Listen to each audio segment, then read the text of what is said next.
नमस्कार, divine Savita channel में आप सबका स्वागत है। जैसे कि आप जानते हैं कि सूर्य का गोचर हर संक्रांति को अपनी अलग राशि में यानी कि अपनी अगली राशि में होता है। सूर्य हमारी आत्मा का कारक है, हमारी पहचान का कारक है, हमारी सेल्फ रिस्पेक्ट का कारक है, हमारे ओहदे का कारक है, हमारे आत्मविश्वास का कारक है। इसलिए सूर्य का गोचर हम सब पे बहुत गहरा जो है इम्फेक्ट डालता है।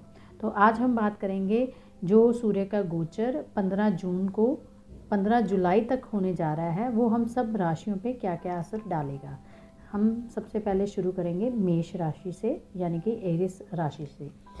एरिस राशि के लिए सूर्य का गोचर तीसरे घर में यानी कि जेमिनी साइन में होने जा रहा है। इसका मतलब है जो आपका कम्युनिकेशन का घर है, आपका पेपर वर्क का घर है, आपके एफर्ट्स का, छोटे भाई बहन का जो घर है वो एक्टिव होने जा रहा है। और जो सूर्य की दृष्टि होगी वो तीसरे घर से सीधा 9th हाउस में पड़ेगी। तो इससे क्या होगा, आपके भाग्य पे सूर्य की दृष्टि का पड़ना अपने आप में एक भाग्य को उदय करने का योग है।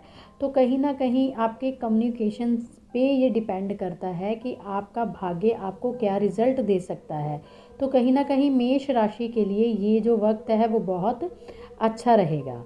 इसके बाद हम बात करेंगे टॉरस साइन के लिए। टॉरस जो साइन है, इनके सेकंड हाउस में जो है सूर्य का गोचर हो रहा है। सेकंड हाउस हमारे परिवार का घर है, हमारे पैसे का घर है। कहीं ना कहीं सूर्य को दूसरे भाव में दलिद्र दोष माना जाता है, क्योंकि कहीं ना कहीं जहाँ पे भी सूर्य की स्थिति होती है, चाहे आपकी लगन कुंडली है चाहे वो गोचर है, कहीं ना कहीं वहाँ पे ओवर हीट होती है। जैसे अगर आप किसी कोई ओहदा आपको अचीव करना है तो उसके लिए भी आपको ओवर एफर्ट्स करने पड़ते हैं। और टॉरस साइन के दूसरे घर में ये गोचर कहीं ना कहीं पैसे की तंगी ला सकता है, पैसे की वेस्टेज ला सकता है अनएक्सपेक्टेड, क्योंकि दूसरे घर से सूर्य की दृष्टि अष्टम भाव में है। अष्टम भाव भी लॉस का घर माना जाता है। कहीं ना कहीं आपका जो पैसा है लॉस में जा सकता है। तो अगले महीने आप कोई भी कार्य करें, कोई भी बड़ा डिसीजन लेने से पहले ज़रूर एक बार सोचें। जेमिनी साइन वालों के लिए यानी कि मिथुन राशि वालों के लिए ये गोचर है वो लगन में होने वाला है। लगन में सूर्य का गोचर आपका आत्म सम्मान बढ़ाता है, आपका ओहदा बढ़ाता है। लगन पे सूर्य का जो प्रभाव है वो सप्तम भाव में पड़ता है, जो दृष्टि है। तो कहीं ना कहीं सप्तम भाव आपका पार्टनरशिप है, आपका लाइफ पार्टनर है। किसी भी इंसान के साथ जब आप किसी भी तरह का काम करते हैं वो आपका सप्तम भाव है। तो मिथुन राशि वालों के लिए भी ये गोचर बहुत ही अच्छा साबित होगा। कैंसर साइन वालों के लिए ये जो गोचर है 12th हाउस में होकर छठे भाव में दृष्टि देगा। कहीं ना कहीं कैंसर साइन वालों के लिए 12th हाउस और 6th हाउस दोनों ही जो लॉस, बीमारी, कर्जे के घर हैं वो एक्टिव हो जाएंगे। तो कोशिश करें ये टाइम पीरियड में किसी से उधारी ना लें, ना किसी को उधारी दें। और जहाँ तक आपकी हेल्थ की बात आती है, अपना हेल्थ का भी पूरा ध्यान रखें, क्योंकि कहीं ना कहीं बीमारी और कर्जे का घर और 12th हाउस आपका ये जो है ये भी लॉस का घर है, अनएक्सपेक्टेड खर्चों का घर है, ये एक्टिव होने जा रहा है। तो कैंसर साइन वाले थोड़ा सा संभल के चलें। लियो साइन वालों के लिए ये गोचर 11th हाउस में हो रहा है। 11th हाउस जो है शनि का घर है।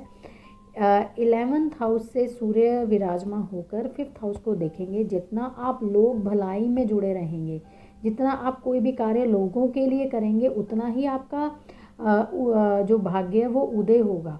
जैसे कि हम ये कह सकते हैं, किसी जुट के लिए काम करना, किसी एनजीओ के लिए काम करना, आप अगर किसी भी जगह के बड़े हैं, मतलब किसी कॉलोनी के, किसी शहर के, अगर आपको कोई ओहदा मिला है और आपको मौका मिल रहा है लोगों के लिए काम करने का, तो ये काम अगर आप करेंगे तो आपका उदय जो है वो एक्टिव हो जाएगा और आपको बहुत अच्छे रिजल्ट मिलेंगे। वर्गो साइन वालों के लिए ये गोचर है 10th हाउस में हो रहा है। 10th हाउस में जो सूर्य है वो कहीं ना कहीं बहुत ज़्यादा पावर में होता है और दृष्टि चौथे घर में है। तो आपका व्यापार और आपका परिवार दोनों ही आपका साथ देने के लिए तैयार हैं, तो ये समय जो है वर्गो साइन के लिए बहुत ही अच्छा है। लिब्रा साइन की बात करेंगे तो ये गोचर लिब्रा साइन के लिए 9th हाउस में हो रहा है। लॉन्ग ट्रैवल जो है आपका एक्टिव हो रहा है। जैसे कि आप जानते हैं वोकेशन भी चल रही हैं। अगर आप इसका जो दृष्टि है सूर्य की वो 3rd हाउस में पड़ रही है। 3rd हाउस हमारे छोटे भाई बहनों का होता है। अगर आप अपने परिवार के साथ कहीं घूमने का प्लान कर रहे हैं तो जैसे 3rd हाउस से भाग्य स्थान एक्टिव होगा, इसी तरह ही लिब्रा साइन वालों के लिए भाग्य स्थान से 3rd हाउस भी एक्टिव होगा। यानी कि अगर आप अपने भाई बहनों के साथ घूमने का सोच रहे हैं तो आपको ज़रूर जाना चाहिए, ताकि उसके साथ आपका भाग्य का उदय हो। नेक्स्ट हम बात करेंगे स्कॉर्पियो साइन के लिए। स्कॉर्पियो साइन के लिए सूर्य का गोचर अष्टम भाव में है। कोशिश करें अपने पिताजी का ध्यान रखें, उनकी हेल्थ का ध्यान रखें।